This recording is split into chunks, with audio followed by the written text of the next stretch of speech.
ಶ್ರೀರಂಗಪಟ್ಟಣ ದಸರೆಯನ್ನು ಈ ಬಾರಿ ಅಕ್ಟೋಬರ್ 4ರಿಂದ 7ರವರೆಗೆ ವಿಜೃಂಭಣೆಯಿಂದ ಆಚರಿಸಲಾಗುವುದು ಅಂತ ಕೃಷಿ ಹಾಗೂ ಜಿಲ್ಲಾ ಉಸ್ತುವಾರಿ ಸಚಿವ ಎನ್ ಚಲುವರಾಯಸ್ವಾಮಿ ಅವರು ತಿಳಿಸಿದರು. ಅವರು ಇಂದು ಜಿಲ್ಲಾ ಪಂಚಾಯತ್ನ ಕಾವೇರಿ ಸಭಾಂಗಣದಲ್ಲಿ ನಡೆದ ಶ್ರೀರಂಗಪಟ್ಟಣ ದಸರಾ ಮಹೋತ್ಸವ 2024ರ ಲೋಗೋ ಬಿಡುಗಡೆ ಮಾಡಿ ಮಾತನಾಡಿದರು. ನಾಡಿನ ದಸರಾ ಹಬ್ಬವು ಇಡೀ ಅಂತಾರಾಷ್ಟ್ರೀಯ ಮಟ್ಟದಲ್ಲಿ ಪ್ರಸಿದ್ಧಿ ಪಡೆದಿದ್ದು, ನಮ್ಮ ನಾಡಿನ ಕಲ್ಯಾಣಕ್ಕೋಸ್ಕರ ಶ್ರೀ ಚಾಮುಂಡೇಶ್ವರಿ ತಾಯಿಯನ್ನು ಪೂಜಿಸಲಾಗುವುದು. ಶ್ರೀರಂಗಪಟ್ಟಣ ದಸರಾ ಹಬ್ಬದಲ್ಲಿ ಅನೇಕ ರೀತಿಯ ವಿಭಿನ್ನ ಸಾಂಸ್ಕೃತಿಕ ಉತ್ಸವಗಳು ನಡೆಯಲಿದ್ದು, ಸಾರ್ವಜನಿಕರಿಗೆ ಹಬ್ಬದ ವಾತಾವರಣವು ಉಂಟಾಗಲಿದೆ ಎಂದರು. ಶ್ರೀರಂಗಪಟ್ಟಣ ದಸರಾ ಹಬ್ಬದಲ್ಲಿ ಸಾರ್ವಜನಿಕರು ಹೆಚ್ಚಿನ ಸಂಖ್ಯೆಯಲ್ಲಿ ಪಾಲ್ಗೊಂಡು ಮಂಡ್ಯ ಜಿಲ್ಲೆಯ ಕೀರ್ತಿಯನ್ನು ಹೆಚ್ಚಿಸಬೇಕು, ಜೊತೆಗೆ ನಮ್ಮ ನಾಡಿನ ಪರಂಪರೆಯನ್ನು ಉಳಿಸುವಂತಹ ಕೆಲಸವಾಗಬೇಕು ಅಂತ ತಿಳಿಸಿದರು. ಕಾವೇರಿ ಆರತಿಗೆ ದಸರಾ ಸಂದರ್ಭದಲ್ಲಿ ಚಾಲನೆ ನೀಡಲು ಚಿಂತನೆ. ಹರಿದ್ವಾರ ಮತ್ತು ವಾರಣಾಸಿಯಲ್ಲಿ ನಡೆಯುವ ಗಂಗಾರತಿಯು ಹಲವಾರು ವರ್ಷಗಳ ಇತಿಹಾಸವನ್ನು ಹೊಂದಿದೆ. ಗಂಗಾರತಿಯ ಶೈಲಿಯಲ್ಲಿಯೇ ಕಾವೇರಿ ಆರತಿಯನ್ನು ಕೆಆರ್ಎಸ್ನಲ್ಲಿ ಪ್ರಾರಂಭಿಸಲಾಗುವುದು. ಈ ಬಾರಿಯ ಶ್ರೀರಂಗಪಟ್ಟಣ ದಸರಾ ಕಾರ್ಯಕ್ರಮದಲ್ಲಿ ಪ್ರಾರಂಭಿಸಲು ಚಿಂತಿಸಲಾಗ್ತಾ ಇದೆ ಎಂದರು. ಈ ವಿಚಾರಕ್ಕೆ ಸಂಬಂಧಪಟ್ಟಂತೆ ನಾಳೆ ಹರಿದ್ವಾರ ಮತ್ತು ವಾರಣಾಸಿಗೆ 28 ಜನರ ನಿಯೋಗ ಹರದ್ವಾತ ಹಾಗೂ ವಾರಣಾಸಿಗೆ ತೆರಳಲಿದೆ. ಅಲ್ಲಿಂದ ಬಂದ ನಂತರ ಕಾವೇರಿ ಮಾತೆಗೆ ಗಂಗಾರತಿ ಸಲ್ಲಿಸುವ ಸಂಬಂಧ ನಿರ್ಧಾರ ಕೈಗೊಳ್ಳಲಾಗುತ್ತೆ ಎಂದರು. ಕಳೆದ ಬಾರಿ ನಮಗೆ ಬರಗಾಲ ಇದ್ದರೂ ಸಾಂಸ್ಕೃತಿಕ ಉತ್ಸವ ನಾಡಿನ ದಸರಾ ಇಡೀ ರಾಜ್ಯ ಅಲ್ಲ, ರಾಷ್ಟ್ರ ಅಲ್ಲ, ಅಂತಾರಾಷ್ಟ್ರೀಯ ಮಟ್ಟಕ್ಕೆ ಪ್ರಸಿದ್ಧವಾದಂಥ ನಾಡ ಹಬ್ಬ.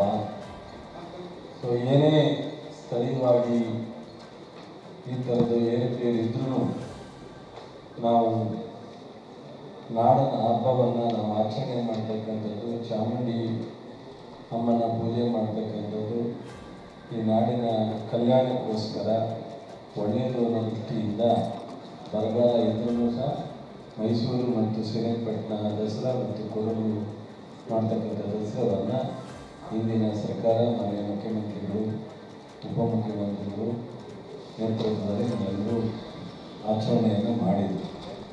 ವಿಶೇಷವಾಗಿ ಶ್ರೀರಂಗಪಟ್ಟಣ ಕ್ಷೇತ್ರದ ಶಾಸಕರಾದಂಥ ಬಾಬು ರಮೇಶ್ ಬಾಬು ಬನ್ನಿಸಿದ್ದೇಗೌಡರು ಈ ಬಾರಿ ಕಳೆದ ಬಾರಿನೇ ಒಂದು ಸ್ವಲ್ಪ ಭಾಳ ವಿಜೃಂಭಣೆಯಿಂದ ಮಾಡಬೇಕು ಅಂತೇಳಿ ಒತ್ತಾಯ ಮಾಡ್ತಿದ್ದೆ ಸರ್ಕಾರದ ಮೇಲೆ. ಕಳೆದ ಬಾರಿ ಸ್ವಲ್ಪ ವಿಧಿದಿ ಲಿಮಿಟ್ ಒಳಗಡೆ ಮಾಡ್ತಕ್ಕಂಥ ಸೂಕ್ತ ಅಂತೇಳಿ ಮಾನ್ಯ ಮುಖ್ಯಮಂತ್ರಿಗಳು ಸಹ ಅವ್ರಿಗೂ ಸಲಹೆಯನ್ನು ಕೊಟ್ಟು ಮಾಡಿಸಿದ್ರು. ಈ ಬಾರಿ ಸ್ವಲ್ಪ ಲಿಬರಲ್ ಆಗಿದೆ. ಅವರೇನು ಕಲ್ಪನೆ ಇದೆ ಅವ್ರ ಮನಸ್ಸಿನಲ್ಲಿ ಅದರಂತೆ ಮಾಡಲಿಕ್ಕೆ ಸ್ವಲ್ಪ, ತುಂಬ ಅಲ್ಲ, ಸ್ವಲ್ಪ ಮಟ್ಟಿಗೆ ಲಿಬರಲ್ ಆಗಿ ಮಾಡಲಿಕ್ಕೆ ಮುಖ್ಯಮಂತ್ರಿಗಳು ಅನುಮತಿಯನ್ನು ಕೊಟ್ಟಿದ್ದಾರೆ.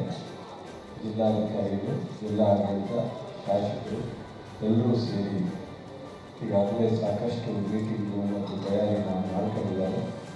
ನಾನು ಊರಿನಲ್ಲಿ ಇರಲಿಲ್ಲ, ಅಮೆರಿಕಕ್ಕೆ ಹೋಗೋದ್ರಿಂದ ಮೊನ್ನೆ ಬಂದು ಒಂಥರ ಸ್ವಲ್ಪ ಬೇರೆ ಬೇರೆ ಕೆಲಸದಲ್ಲಿ ಎಂಗೇಜ್ ಆಗಿದ್ದರಿಂದ ಇವತ್ತು ನಾವು ಮೈಸೂರಿನಲ್ಲಿ, ಬೆಂಗಳೂರಿನಲ್ಲಿ ಲೋಗೋ ಬಿಡುಗಡೆ ಮಾಡೋದು ಸೂಕ್ತ ಅಲ್ಲ ಅಂತೇಳಿ ಇವತ್ತು ನಿರ್ಣಯ ಮಾಡಿದ್ದೀವಿ. 4ನೇ ತಾರೀಕು 5, 6, 7 4 ಡೇಸ್. ಹಿಂದೆ 3 ದಿವಸ ಮಾಡ್ತಾಯಿದ್ದೋ, ಇವತ್ತು 1 ದಿವಸ ಎಕ್ಸ್ಟೆಂಡ್ ಮಾಡಿದ್ದಾರೆ. 4 ದಿವಸ ಈ ಕಾರ್ಯಕ್ರಮ. ಅದಕ್ಕೆಲ್ಲ ಜಿಲ್ಲಾಧಿಕಾರಿಗಳು ಕೂತ್ಕೊಂಡು ಪ್ಲ್ಯಾನ್ ಮಾಡ್ತಾರೆ.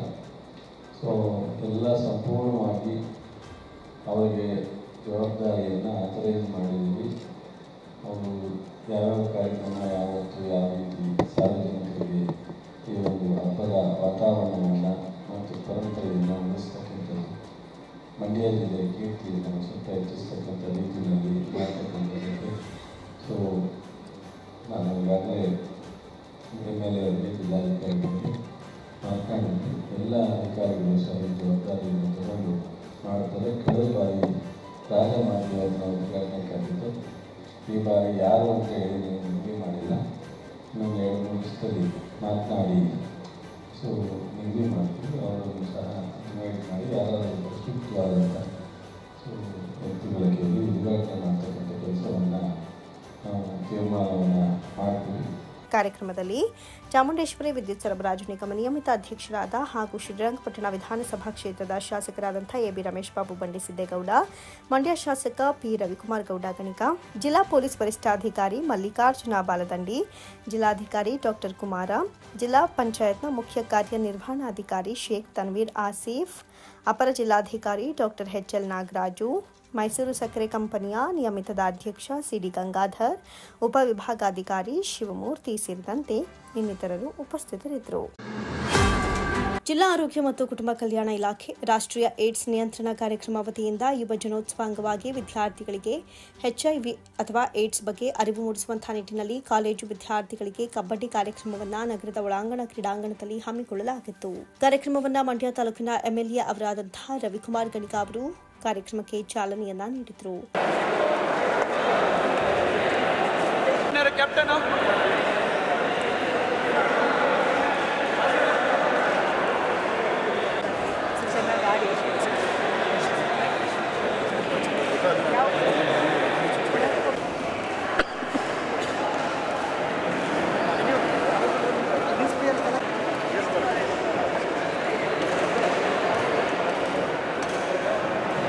ನಂತರ ಮಾತನಾಡಿದ ಅವರು, ಏಡ್ಸ್ ಮುಕ್ತ ದೇಶವನ್ನಾಗಿ ಮಾಡಲು ಪ್ರಧಾನಮಂತ್ರಿ ಹಾಗೂ ರಾಜ್ಯದ ಮುಖ್ಯಮಂತ್ರಿ ಅವರ ಗುರಿಯಾಗಿದೆ.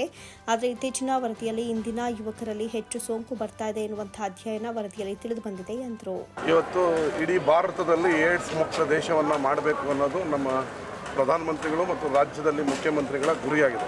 ಆದರೆ ಇವತ್ತು ಯುವಜನರು ನಾನಾ ಕಾರಣಗಳಿಗೆ ಅತಿ ಹೆಚ್ಚು ಸೋಂಕು ಯುವಕರಲ್ಲಿ ಬರ್ತಾ ಇದೆ ಅನ್ನೋದು ಒಂದು ಅಧ್ಯಯನ ವರದಿಯಲ್ಲಿ ತಿಳಿದು ಬಂದಿದೆ. ಯುವಕರಿಗೆ ಏಡ್ಸ್ ಇಂದ ಏನೇನೆಲ್ಲ ಆಗುತ್ತೆ ಅನ್ನೋದನ್ನು ನಾನಾ ವಿಧವಾದ ಅವರ ಏನು ಆಟ ಚಟುವಟಿಕೆಗಳಿದೆ ಅದರ ಮೂಲಕ ನಾವು ಜಾಗೃತಿ ಮೂಡಿಸಬೇಕು ಅನ್ನೋದು ನಮ್ಮ ಜಿಲ್ಲಾ ಆರೋಗ್ಯ ಮತ್ತು ಕುಟುಂಬ ಇಲಾಖೆಯ ವತಿಯಿಂದ ಇವತ್ತು ಕಬಡ್ಡಿ ಮತ್ತು ಒಳಾಂಗಣ ಕ್ರೀಡಾಂಗಣದಲ್ಲಿ ಹಲವಾರು ಯುವಜನ ಸೇವೆ ಇವರಿಬ್ಬರು ಕೊಲಾಬ್ರೇಷನಲ್ಲಿ ಇವತ್ತೊಂದು ಹಲವಾರು ಆಟಗಳನ್ನು ಇಟ್ಕೊಂಡಿದ್ದಾರೆ. ಈ ಮೂಲಕ ಏಡ್ಸ್ ಬಂದರೆ ಏನಾಗುತ್ತೆ ಅನ್ನೋದು ಯುವಕರಲ್ಲಿ ಜಾಗೃತಿ ಮೂಡಿಸುವಂಥ ಒಳ್ಳೆ ಕಾರ್ಯಕ್ರಮ ಇದು. ಈ ಕಾರ್ಯಕ್ರಮ ಯಶಸ್ವಿಯಾಗಿ ಜಿಲ್ಲಾ ಆರೋಗ್ಯ ಕುಟುಂಬ ಕಲ್ಯಾಣ ಅಧಿಕಾರಿಗಳಾದ ಡಾಕ್ಟರ್ ಕೆ ಮೋಹನ್ ಮಾತನಾಡಿ, ಯುವ ಜನೋತ್ಸವ 2024ರ ಅಂಗವಾಗಿ ಸಾರ್ವಜನಿಕರಿಗೆ HIV ಬಗ್ಗೆ ಅರಿವು, ಸೇವಾ ಸೌಲಭ್ಯದ ಬಗ್ಗೆ ಹಾಗೂ ತಾರತಮ್ಯ ನಿವಾರಣೆ ಕುರಿತು ಜಾಗೃತಿ ಮೂಡಿಸುವಂತಹ ನಿಟ್ಟಿನಲ್ಲಿ ಕಾಲೇಜು ವಿದ್ಯಾರ್ಥಿಗಳಿಗೆ ಕಬಡ್ಡಿ ಸ್ಪರ್ಧೆಯನ್ನು ಏರ್ಪಡಿಸಿದ್ದೇವೆ ಎಂದರು. ಆದ್ದರಿಂದ ಯುವಕರಲ್ಲಿ ಜಾಗೃತಿ ಮೂಡಿಸುವ ಸಲುವಾಗಿ ನಾನಾ ರೀತಿಯ ಚಟುವಟಿಕೆಗಳ ಆಯೋಜನೆ ಮಾಡುವ ಮೂಲಕ ಜಿಲ್ಲಾ ಆರೋಗ್ಯ ಮತ್ತು ಕುಟುಂಬ ಕಲ್ಯಾಣ ಇಲಾಖೆ ರಾಷ್ಟ್ರೀಯ ಏಡ್ಸ್ ನಿಯಂತ್ರಣ ಕಾರ್ಯಕ್ರಮಗಳನ್ನು ಹಮ್ಮಿಕೊಂಡಿದ್ದಾರೆ ಎಂದರು. HIV ಮತ್ತು ಏಡ್ಸ್ ಬಗ್ಗೆ ಅವೇರ್ನೆಸ್ ಕ್ರಿಯೇಟ್ ಮಾಡಲಿಕ್ಕೆ ಯುವ ಜನೋತ್ಸವ ಅಂತ ಒಂದು ಕಾರ್ಯಕ್ರಮ ಮಾಡ್ತೀವಿ. ಕಾರಣ ಇಷ್ಟೇ, ಇತ್ತೀಚಿನ ದಿನಗಳಲ್ಲಿ HIV ಇನ್ಫೆಕ್ಷನ್ನು ಕಮ್ಮಿ ಆಗಿದ್ದರೂ ಕೂಡ ಬಟ್ ಈ ಮಕ್ಕಳಲ್ಲಿ ಅಂದರೆ ಯುವಕರಲ್ಲಿ ಜಾಸ್ತಿ ಕಾಣ್ತಾ ಇರೋದ್ರಿಂದ ಯುವ ಜನೋತ್ಸವದ ಮುಖಾಂತರ ಅವರಿಗೆ ಅರಿವು ಮೂಡಿಸುವಂಥ ಕಾರ್ಯಕ್ರಮ ಮಾಡ್ತಿದ್ದೀವಿ. ಆಮೇಲೆ ಈ ಅರಿವು ಕಾರ್ಯಕ್ರಮದಲ್ಲಿ ತಾರತಮ್ಯ HIV ಇನ್ಫೆಕ್ಷನ್ ಆಗಿರೋದ್ರ ಬಗ್ಗೆ ತಾರತಮ್ಯ ಮಾಡೋದ್ರ ಬಗ್ಗೆಯೂ ಕೂಡ ಮಾಡಬಾರ್ದು ಅನ್ನೋದ್ರ ಬಗ್ಗೆ ನಾವು ಅವೇರ್ನೆಸ್ ಕ್ರಿಯೇಟ್ ಮಾಡ್ತಿದ್ದೀವಿ. ಈ ರೀತಿ ಏನಾದರೂ ತಾರತಮ್ಯ ಆಯಿತು ಅಂದರೆ 1097 ಒಂದು ಸಹಾಯವಾಣಿಯನ್ನು ಕೂಡ ಒಂದು ಓಪನ್ ಮಾಡಿದ್ದೀವಿ. ಆ ಸಹಾಯವಾಣಿಗೆ ನೀವು ಕರೆ ಮಾಡಿ ಯಾರಾದರೂ HIV ಬಾಧಿತರು ಯಾರಾದರೂ ಇದ್ದರೆ, ಸೋಂಕಿತರು ಯಾರಾದರೂ ಇದ್ದರೆ, ಅವ್ರಿಗೇನಾದ್ರು ತೊಂದರೆ ಆದಲ್ಲಿ 1097ಕ್ಕೆ ಕರೆ ಮಾಡಿ ನಮಗೇನಾದರೂ ಮಾಹಿತಿ ಕೊಟ್ಟರೆ ಅವರಿಗೆ ಸಹಾಯ ಮಾಡುವಂಥ ಕಾರ್ಯ. ಜಿಲ್ಲಾ ಕ್ಷಯ ರೋಗ ನಿರ್ಮೂಲನಾಧಿಕಾರಿಗಳಾದ ಡಾಕ್ಟರ್ ಆಶಲತಾ ಮಾತನಾಡಿ, ಮಕ್ಕಳಿಗೆ ಹಾಗೂ ಸಾರ್ವಜನಿಕರಿಗೆ HIV ಕುರಿತು ಮತ್ತು ಉಚಿತ ಸಹಾಯವಾಣಿ 1097 ನಾಕೋ ಆ್ಯಪ್ ಬಗ್ಗೆ ಹೆಚ್ಚಿನ ಅರಿವು ಮೂಡಿಸುವಂತಹ ಸಲುವಾಗಿ ಕಾಲೇಜು ವಿದ್ಯಾರ್ಥಿಗಳಿಗೆ ಕಬಡ್ಡಿ ಕಾರ್ಯಕ್ರಮವನ್ನು ಹಮ್ಮಿಕೊಳ್ಳಲಾಗಿದೆ ಎಂದರು. HIV ಬಗ್ಗೆ ಅವೇರ್ನೆಸ್ ಮೂಡಿಸುವಂಥದ್ದು ಇದು ಇಂಟರ್ನ್ಯಾಷನಲ್ ಯೂತ್ ಡೇ ಅಂಗವಾಗಿ ಈ ದಿನ ಕಬಡ್ಡಿ ಟೂರ್ನಮೆಂಟ್ನ ಹಮ್ಮಿಕೊಂಡಿದ್ದು ಜನರಿಗೆ ಮತ್ತು ಸಮುದಾಯಕ್ಕೆ HIV ಬಗ್ಗೆ ಅರಿವು ಮೂಡಿಸೋ ಕಾರ್ಯಕ್ರಮ ಇವತ್ತು ಹಮ್ಮಿಕೊಂಡಿರೋದು. ಅಂದರೆ HIV ಬಗ್ಗೆ ಇರುವ ಉಚಿತ ನಾಕೋ ಆ್ಯಪ್ ಬಗ್ಗೆ ಮತ್ತು HIV ಕಾಯ್ದೆ 2017 ಬಗ್ಗೆ ಮತ್ತು ಉಚಿತ ಸಹಾಯವಾಣಿ 1097 ಮತ್ತು ಇದ್ರ ಎಲ್ಲ ಮಾಹಿತಿಗಳನ್ನು ಜನರಿಗೆ ತಿಳಿಸಬೇಕು ಅನ್ನೋ ಉದ್ದೇಶದಿಂದ ಈ ದಿನ ನಮ್ಮ ಜಿಲ್ಲಾ ಏಡ್ಸ್ ಪ್ರತಿಬಂಧಕ ಇಲಾಖೆ ವತಿಯಿಂದ ನಾವಿವತ್ತು ಕಬಡ್ಡಿ ಕಾರ್ಯಕ್ರಮನ ಹಮ್ಮಿಕೊಂಡಿದ್ದೀವಿ. ಈ ದಿನ ಜಿಲ್ಲಾದ್ಯಂತ 10 ಟೀಮ್ ಅಂದರೆ 18 ವರ್ಷದಿಂದ 25 ವರ್ಷದ ಮಕ್ಕಳುಗಳು ವಿದ್ಯಾರ್ಥಿಗಳು ಈ ದಿನ ಭಾಗವಹಿಸಿದ್ದಾರೆ ಈ ಕಬಡ್ಡಿ ಟೂರ್ನಮೆಂಟ್. ಕಾರ್ಯಕ್ರಮದಲ್ಲಿ ಜಿಲ್ಲಾ ಕ್ರೀಡೆ ಮತ್ತು ಯುವ ಸಬಲೀಕರಣ ಅಧಿಕಾರಿಗಳಾದ ಓಂ ಪ್ರಕಾಶ್ ಅವರು, ತಾಲೂಕು ಆರೋಗ್ಯ ಅಧಿಕಾರಿಗಳಾದ ಡಾಕ್ಟರ್ ಜವರೇಗೌಡ ಅವರು ಹಾಜರಿದ್ದರು. ಮಂಡ್ಯ ಜಿಲ್ಲೆ ಮದ್ದೂರು ತಾಲೂಕಿನ ಕೆಎಂದೊಡ್ಡಿ ಮಳವಳ್ಳಿ ರಸ್ತೆಯಲ್ಲಿರುವ ಮಣಿಕೆರೆ ಗ್ರಾಮದ ಬಳಿ ಗೂಡ್ಸ್ ಆಟೋ ಹಾಗೂ ಕಾರು ನಡುವೆ ಮುಖಾಮುಖಿ ಅಪಘಾತವಾಗಿದ್ದು ಟೆಂಪೋದಲ್ಲಿದ್ದ 22 ಜನರಿಗೆ ಗಂಭೀರ ಗಾಯಗೊಂಡಿದ್ದಂಥ ಗಾಯಾಳುಗಳ ಆರೋಗ್ಯವನ್ನು ಕೃಷಿ ಹಾಗೂ ಮಂಡ್ಯ ಜಿಲ್ಲಾ ಉಸ್ತುವಾರಿ ಸಚಿವರಾದಂಥ ಚಲುವರಾಯಸ್ವಾಮಿ ಅವರು ವಿಚಾರಿಸಿದರು.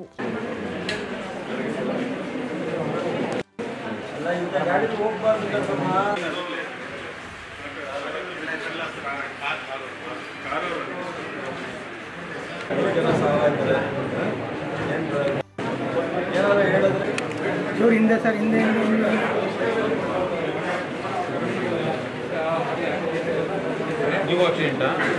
ನಂತರ ಮಾತನಾಡಿದ ಅವರು ಕಾರ್ ಗೂಡ್ಸ್ ಗಾಡಿ ನಡುವೆ ಡಿಕ್ಕಿಯಾಗಿ 28 ಜನರಿಗೆ ಗಂಭೀರ ಗಾಯಗಳಾಗಿದೆ. ಎಲ್ಲರಿಗೂ ಸೂಕ್ತ ಚಿಕಿತ್ಸೆ ಕೊಡಿಸಲು ಅಧಿಕಾರಿಗಳಿಗೆ ಸೂಚನೆಯನ್ನ ನೀಡಿದ್ದೇನೆ. ಎಲ್ಲರೂ ಆರೋಗ್ಯವಾಗಿದ್ದಾರೆ. ಯಾವುದೇ ರೀತಿಯ ಪ್ರಾಣಹಾನಿಯಾಗಿಲ್ಲ. ಗ್ರಾಮೀಣ ಭಾಗದ ಜನರು ಟೆಂಪೋ ಹಾಗೂ ಗೂಡ್ಸ್ ಗಾಡಿಗಳಲ್ಲಿ ಹೋಗೋದನ್ನ ನಿಲ್ಲಿಸಬೇಕು. ಹೆಚ್ಚು ಜನರು ಗೂಡ್ಸ್ ಗಾಡಿಗಳಲ್ಲಿ ಪ್ರಯಾಣಿಸಬಾರದು ಅಂತ ನಿಷೇಧವಿದೆ. ಜನರು ಈ ಬಗ್ಗೆ ಎಚ್ಚರಿಕೆಯನ್ನು ವಹಿಸಬೇಕು. ಇದರ ಬಗ್ಗೆ ಹೆಚ್ಚಿನ ಕ್ರಮವನ್ನ ಕೈಗೊಳ್ಳಲಾಗುತ್ತೆ ಎಂದರು. ತೊರೆಬೊಮ್ಮನಹಳ್ಳಿಯಿಂದ ಒಂದು ಸಾವಿಗೆ ಹೋಗುವಂಥ ಸಂದರ್ಭದಲ್ಲಿ ಒಂದು ಆಕ್ಸಿಡೆಂಟು ಜರುಗಿದೆ. ಇದು ಏನಾಗುತ್ತೆ, ನಾವು ಏನು ಹೇಳಬೇಕು ಅಂತ ನಮಗೂ ಗೊತ್ತಾಗಲ್ಲ. ಎಷ್ಟು ಹೇಳಿದ್ರೂ ಪದೇ ಪದೇ ರಿಪೀಟೆಡ್ಲಿ ಈ ಗೂಡ್ಸ್ ಗಾಡಿಗಳಲ್ಲಿ ಜನರನ್ನ ಕರ್ಕೊಂಡು ಹೋಗ್ತಕ್ಕಂಥದ್ದು ಗ್ರಾಮೀಣ ಪ್ರದೇಶದಲ್ಲಿ ಸಾಮಾನ್ಯವಾಗಿಬಿಟ್ಟಿದೆ. ಕಾನೂನಲ್ಲಿ ಬಾಹಿರ ಅಂತ ಗೊತ್ತಿದ್ರೂ ಈಗ ಏನಾದರೂ ಲಕ್ಕಿಲಿ ಯಾರಿಗೂ ಸಾವು ಆಗಿಲ್ಲ, ಒಬ್ರಿಗೆ ಮಾತ್ರ ಮೇಜರ್ ಇಂಜುರೀಸ್ ಇದೆ. ಇನ್ನಿದ್ದು 20 ಜನ ಸಾಯಂಕಾಲದೊಳಗೆ ಡಿಸ್ಚಾರ್ಜ್ ಆಗ್ತಾರೆ. ಸಣ್ಣ ಪುಟ್ಟ ಗಾಯ ಆಗಿದೆ. ಎಲ್ಲವೂ ಯೂಸರ್ಸ್ ಫಂಡಲ್ಲಿ ಫ್ರೀಯಾಗಿ ಮಾಡಲಿಕ್ಕೆ ಹೇಳಿದ್ವಿ. ಯಾರಿಗೂ ಯಾವುದೇ ಎಕ್ಸ್ರೇ ಆಗಲಿ ಅಥವಾ ಟ್ರೀಟ್ಮೆಂಟ್ ಆಗಲಿ ಅಥವಾ ಯಾವುದನ್ನು ಅವರಿಗೆ ಬರೆದು ಕೊಡೋದು ಬೇಡ ಅಂತ ಎಲ್ಲನೂ ಫ್ರೀ ಆಫ್ ಕಾಸ್ಟಲ್ಲಿ ಮಾಡಲಿಕ್ಕೆ ಹೇಳಿದ್ದೀವಿ. ಮಾಡ್ತಾರೆ. ಬಟ್ ಉಳಿದದನ್ನು DC ಅವರು SP ಅವರು ನೋಡ್ತಾರೆ. ಅವ್ರಿಗೆ ಮುಂದೆ ನಂದೊಂದೇ ರಿಕ್ವೆಸ್ಟ್, ಪಬ್ಲಿಕ್ನಲ್ಲಿ ಗಾಡಿ ಓನರ್ ಆಗಲಿ ಡ್ರೈವರ್ ಆಗಲಿ ಅಥವಾ ಸಾರ್ವಜನಿಕರಾಗಲಿ ಇಂಥ ವೆಹಿಕಲಲ್ಲಿ ಪ್ರಯಾಣ ಮಾಡ್ತಕ್ಕಂಥದ್ದು ತಪ್ಪು.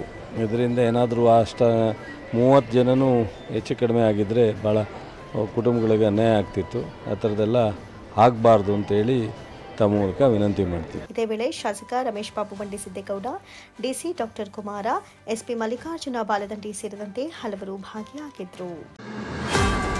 ಮಂಡ್ಯ ಜಿಲ್ಲೆ ಮದ್ದೂರು ತಾಲೂಕಿನ ಕೆಎಂದೊಡ್ಡಿ ಮಳವಳ್ಳಿ ರಸ್ತೆಯಲ್ಲಿರುವ ಮಣಿಕೆರೆ ಗ್ರಾಮದ ಬಳಿ ಗೂಡ್ಸ್ ಆಟೋ ಹಾಗೂ ಕಾರಿನ ನಡುವೆ ಮುಖಾಮುಖಿ ಡಿಕ್ಕಿಯಾಗಿದೆ. ಮಳವಳ್ಳಿ ಕಡೆಗೆ ಹೋಗ್ತಾ ಇದ್ದ ಗೂಡ್ಸ್ ಆಟೋ ಬೆಂಗಳೂರು ಕಡೆಗೆ ಬರ್ತಾ ಇದ್ದಂತಹ ಕಾರಿನ ನಡುವೆ ಮುಖಾಮುಖಿ ಡಿಕ್ಕಿಯಾಗಿದ್ದು ಡಿಕ್ಕಿಯ ರಭಸಕ್ಕೆ ಟಾಟಾ ಏಸ್ ಟೆಂಪೋ ಉರುಳಿ ಬಿದ್ದಿದೆ. ಇನ್ನು ಟೆಂಪೋದಲ್ಲಿದ್ದ 22 ಜನರಿಗೆ ಗಂಭೀರ ಗಾಯಗಳಾಗಿವೆ.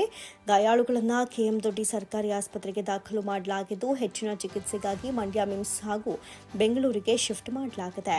ಈ ಸಂಬಂಧ ಮಂಡ್ಯ ಮಿಮ್ಸ್ ಆಸ್ಪತ್ರೆಗೆ ಮದ್ದೂರು ವಿಧಾನಸಭಾ ಕ್ಷೇತ್ರದ ಶಾಸಕ ಕದಲೂರು ಉದಯ್, DC, SP ಭೇಟಿ ನೀಡಿ ದಾಖಲಾಗಿದ್ದ ಗಾಯಾಳುಗಳ ಆರೋಗ್ಯವನ್ನು ವಿಚಾರಿಸಿದ್ದಾರೆ.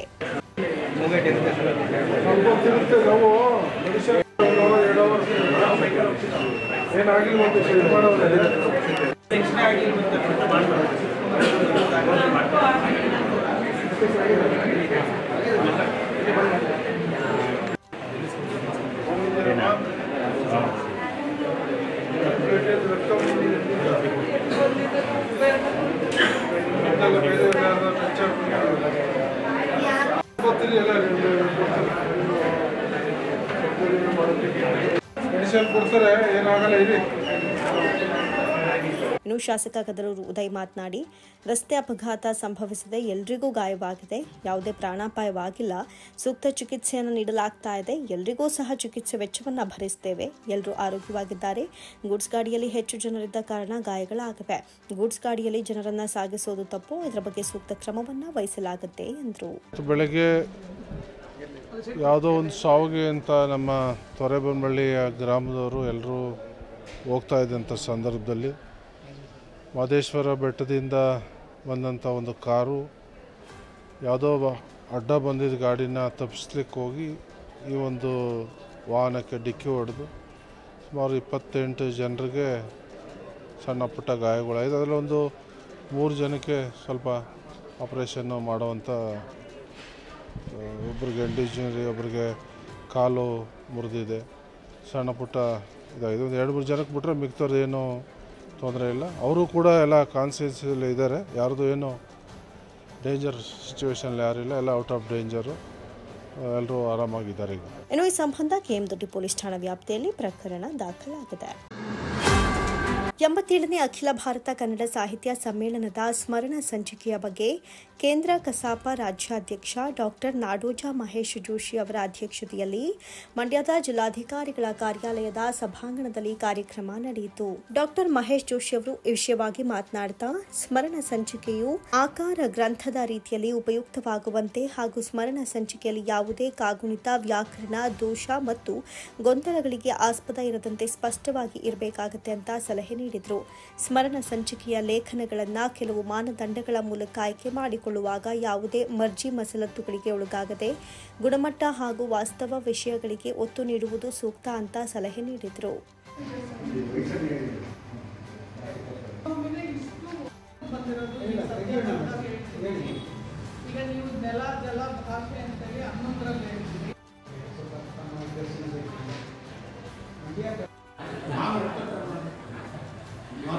ಉತ್ತರ ಕರ್ನಾಟಕದಲ್ಲಿ ನಾನು ಅನೇಕ ಬಾರಿ ಅಲ್ಲಿಯ ಮಾಧ್ಯಮದವರು ಹೆಡ್ಲೈನ್ಸಲ್ಲಿ ವಿಚಾರಣೆಗೆ ಈಗ ಅಕಾರ ಆಧಾರದ ಸ್ವಾಗತಕ್ಕೂ ಆಧಾರದ ಸ್ವಾಗತಕ್ಕೂ ಭಾಳ ಎರಡನ್ನೂ ನಾವು ಒಂದೇ ಅಂತ ಹೇಳೋಕ್ಕಾಗಲ್ಲ. ಹಾಗಾಗಿ ಇಲ್ಲಿ ಧಾರವಾಡ ಅಂತ ನೀವು ಕಲೆಕ್ಷನ್ ಮಾಡ್ತೀವಿ, ಧಾರವಾಡ. ಹಾಗಾಗಿ ನಾವು ಎಲ್ಲವನ್ನ ಇದು ಒಂದು ವೈವಿಧ್ಯತೆ ಭಾಷೆ ಒಂದು 10 ಕಿಲೋಮೀಟರ್ ಭಾಷೆಯಲ್ಲಿ ಬದಲಾವಣೆ ಆಗ್ತದೆ, ಭಾಷಾಶಾಸ್ತ್ರವನ್ನು ಆದರೆ ಎಲ್ಲರೂ ಸಹಿತ ಒಪ್ಪತಕ್ಕಂಥ ಭಾಷೆಯನ್ನು ನಾವು ಈ ಸಂದರ್ಭದಲ್ಲಿ ಗೌರವಾಧ್ಯಕ್ಷರಾದಂಥ ಕೋಶಾಧ್ಯಕ್ಷ ಪಟೇಲ್ ಪಾಂಡು, ಜಿಲ್ಲಾ ಕಸಾಪ ಸಂಚಾಲಕಿ ಡಾಕ್ಟರ್ ಮೀರಾ ಶಿವಲಿಂಗಯ್ಯ, ಜಿಲ್ಲಾ ಕಸಾಪ ಮಾಜಿ ಅಧ್ಯಕ್ಷ ತೈಲೂರು ವೆಂಕಟಕೃಷ್ಣ, ಜಿಲ್ಲಾ ಗ್ರಂಥಾಲಯಾಧಿಕಾರಿ ಕೃಷ್ಣಮೂರ್ತಿ, ನಂದೀಶ್, ಜಿಲ್ಲಾ ಪದಾಧಿಕಾರಿಗಳಾದ doctor Hosakuru Krishnegowda, V Harsha, G Dhananjaya Darsaguppe, Holalu Sridhar, ten TV Krishna, Rangaswamy, Srinivasamurthy, doctor S Shivaram, ಅಧಿಕಾರಿಗಳಾದ ಚಂದ್ರಶೇಖರ್ ಹಾಗೂ ಇತರರು ಉಪಸ್ಥಿತರಿದ್ದರು. ರಾಜ್ಯದಲ್ಲಿ ಕಾಂಗ್ರೆಸ್ ಪಕ್ಷದ ಸರ್ಕಾರ ಅಧಿಕಾರದಲ್ಲಿದೆ. ಗ್ಯಾರಂಟಿ ಯೋಜನೆಗಳನ್ನು ರೈತರು ಹಾಗೂ ಬಡವರ ಮಕ್ಕಳಿಗೆ ನೀಡಿದ್ದೇವೆ. ಜಾತಿ, ಧರ್ಮ, ಪಕ್ಷ ನೋಡಿ ಗ್ಯಾರಂಟಿ ಅನುಷ್ಠಾನಗೊಳಿಸಿಲ್ಲ. ನಮ್ಮ ರಾಜಕೀಯ ಎದುರಾಳಿ ಕುಮಾರಸ್ವಾಮಿ ಅವರಿಗೆ ಮತ ಹಾಕಿದವರಿಗೂ ಗ್ಯಾರಂಟಿ ಕೊಟ್ಟಿದ್ದೇವೆ. ಇದಕ್ಕೆ ವಿರೋಧ ಸೂಚಿಸಿದರೆ ಬಿಜೆಪಿಯವರ ಜೊತೆ ಸೇರಿ ಗ್ಯಾರಂಟಿ ಯೋಜನೆ ರದ್ದುಗೊಳಿಸುವಂತಹ ತಾಕತ್ತು ಇದೆಯಾ ಅಂತ ಕಾಂಗ್ರೆಸ್ ನಾಯಕ ಡಿಕೆ ಸುರೇಶ್ ಪ್ರಶ್ನಿಸಿದರು. ಮದ್ದೂರು ಬ್ಲಾಕ್ ಕಾಂಗ್ರೆಸ್ ನೂತನ ಅಧ್ಯಕ್ಷರ ಪದಗ್ರಹಣ ಸಮಾರಂಭದಲ್ಲಿ ಭಾಗವಹಿಸಿ ಮಾತನಾಡಿದ ಅವರು, ಹರಿಯಾಣ ಚುನಾವಣೆಯಲ್ಲಿ ದುಡ್ಡು ಹಂಚಲು ಮುಂದಾಗಿದ್ದಾರೆ. ನಮ್ಮ ರಾಜಕೀಯ ಎದುರಾಳಿಗಳು ಮಾಡಿದ್ರೆ ಆಚಾರ, ನಾವು ಮಾಡಿದ್ರೆ ಅನಾಚಾರವೇ ಅಂತ ಪ್ರಶ್ನಿಸಿದ ಅವರು, ನುಡಿದಂತೆ ನಡೆಯುವ ಪಕ್ಷ ಕಾಂಗ್ರೆಸ್ ಪಕ್ಷ ಎಂಬುದನ್ನು ಜಿಲ್ಲೆ ಹಾಗೂ ರಾಜ್ಯದ ಜನತೆ ಅರಿತಿದ್ದಾರೆ ಎಂದರು. ಮನೆಯೊಡತಿಯ ಕೈಗೆ ಹಣ ಕೊಟ್ಟರೆ ಗಂಡಸರು ಪಡೆಯಬಹುದು. ಪ್ರತಿ ಲೀಟರ್ ಪೆಟ್ರೋಲ್ ಮತ್ತು ಡೀಸೆಲ್ ಅನ್ನು 50 ರೂಪಾಯಿಗೆ ನೀಡಿದರೆ ರೈತರು ಹಾಗೂ ಶ್ರೀ ಸಾಮಾನ್ಯರಿಗೆ ಅನುಕೂಲಕರವಾಗಲಿದೆ. ಈ ಬಗ್ಗೆ ಕೇಂದ್ರ ಸರ್ಕಾರ ಮುತುವರ್ಜಿ ವಹಿಸಬೇಕು ಅಂತ ಆಗ್ರಹಿಸಿದರು. ರಾಜ್ಯದಲ್ಲಿ ಒಂದು ಮಾತು, ದೆಹಲಿಯಲ್ಲಿ ಒಂದು ಮಾತನಾಡಿರುವುದು ಜನಪ್ರತಿನಿಧಿಗಳಿಗೆ ತಕ್ಕದ್ದಲ್ಲ. ಅಂಥವರಿಗೆ ಜನತೆ ಉತ್ತರಿಸುವ ಕಾಲ ಬರುತ್ತೆ ಅಂತ ಪರೋಕ್ಷವಾಗಿ ಕುಮಾರಸ್ವಾಮಿ ವಿರುದ್ಧ ಅಸಹನೆ ವ್ಯಕ್ತಪಡಿಸಿದರು. ಚುನಾವಣೆಯಲ್ಲಿ ಸೋಲು ಗೆಲುವು ಸಹಜ. ಸೋಲಿನಿಂದ ಧೃತಿಗೆಟ್ಟು ನಮ್ಮ ಕಾರ್ಯಕ್ರಮವನ್ನು ನಿಲ್ಲಿಸೋದಿಲ್ಲ. ನಾನು ಸೋತು ಮನೆಯಲ್ಲಿ ಕುಳಿತಿಲ್ಲ. ಜನರ ಕಷ್ಟದಲ್ಲಿ ಭಾಗಿಯಾಗಿದ್ದೇನೆ. ಕಾಂಗ್ರೆಸ್ ಸರ್ಕಾರ ಜನರ ಪರವಿದೆ. ಅಭಿವೃದ್ಧಿ ಕುಂಠಿತವಾಗಿಲ್ಲ. ಹಳೆ ಕೆಲಸ ಪೂರ್ಣಗೊಂಡ ನಂತರ ಮತ್ತಷ್ಟು ಅಭಿವೃದ್ಧಿಯ ವೇಗ ಹೆಚ್ಚಲಿದೆ ಎಂದರು. ತಾಲೂಕು ಬ್ಲಾಕ್ ಕಾಂಗ್ರೆಸ್ ನೂತನ ಅಧ್ಯಕ್ಷರಾಗಿ ತೈಲೂರು ಚೆಲುವರಾಜು ಹಾಗೂ ಅಣ್ಣೂರು ರಾಜೀವ್, ನಿರ್ಗಮಿತ ಅಧ್ಯಕ್ಷ ಕದಲೂರು ರಾಮಕೃಷ್ಣ ಅವರಿಂದ ಅಧಿಕಾರ ಸ್ವೀಕರಿಸಿದರು. ವೇದಿಕೆಯಲ್ಲಿ ಜಿಲ್ಲಾ ಗ್ಯಾರಂಟಿ ಯೋಜನೆಗಳ ಅನುಷ್ಠಾನ ಸಮಿತಿ ಉಪಾಧ್ಯಕ್ಷ ಸ್ಟಾರ್ ಚಂದ್ರು, ಪಕ್ಷದ ಜಿಲ್ಲಾಧ್ಯಕ್ಷ ಸಿಡಿ ಗಂಗಾಧರ್, ಮಹಿಳಾ ಘಟಕದ ಅಧ್ಯಕ್ಷೆ ಅಂಜನಾ ಶ್ರೀಕಾಂತ್, ಜಿಲ್ಲಾ ಪಂಚಾಯತ್ ಮಾಜಿ ಅಧ್ಯಕ್ಷ ಬಿ ಬಸವರಾಜು, ಪುರಸಭಾ ಅಧ್ಯಕ್ಷೆ ಕೋಕಿಲಾ ಅರುಣ್, ಮುಖಂಡರಾದ ಅಜ್ಜಳ್ಳಿ ರಾಮಕೃಷ್ಣ, ಎನ್ ಡಿ ಮಹಾಲಿಂಗಯ್ಯ, ಇಮ್ತಿಯಾಜ್ ಉಲ್ಲಾ ಖಾನ್, ಮೋಹನ್ ಕುಮಾರ್ ಸೇರಿದಂತೆ ಹಲವು ಕಾಂಗ್ರೆಸ್ ಮುಖಂಡರು ಉಪಸ್ಥಿತರಿದ್ದರು.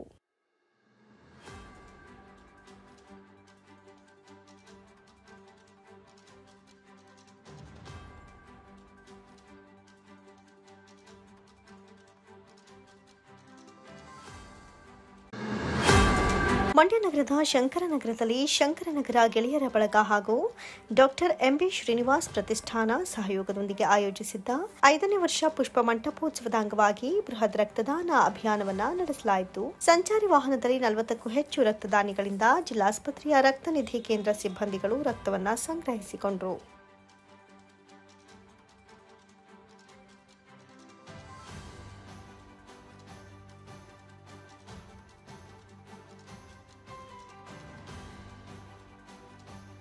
ಬಳಿಕ ಮಾತನಾಡಿದ ಡಾಕ್ಟರ್ ಎಂಬಿ ಶ್ರೀನಿವಾಸ್, ಪ್ರತಿಷ್ಠಾನದ ವ್ಯವಸ್ಥಾಪಕ ರಾಹುಲ್, ಪ್ರಗತಿಪರ ಹೋರಾಟಗಾರ ಡಾಕ್ಟರ್ ಎಂಬಿ ಶ್ರೀನಿವಾಸ್ ಸ್ಮರಣಾರ್ಥ ಸಮಾಜಮುಖಿ ಸೇವಾ ಕಾರ್ಯಗಳನ್ನು ಮಾಡಿಕೊಂಡು ಬರ್ತಿದ್ದೇವೆ.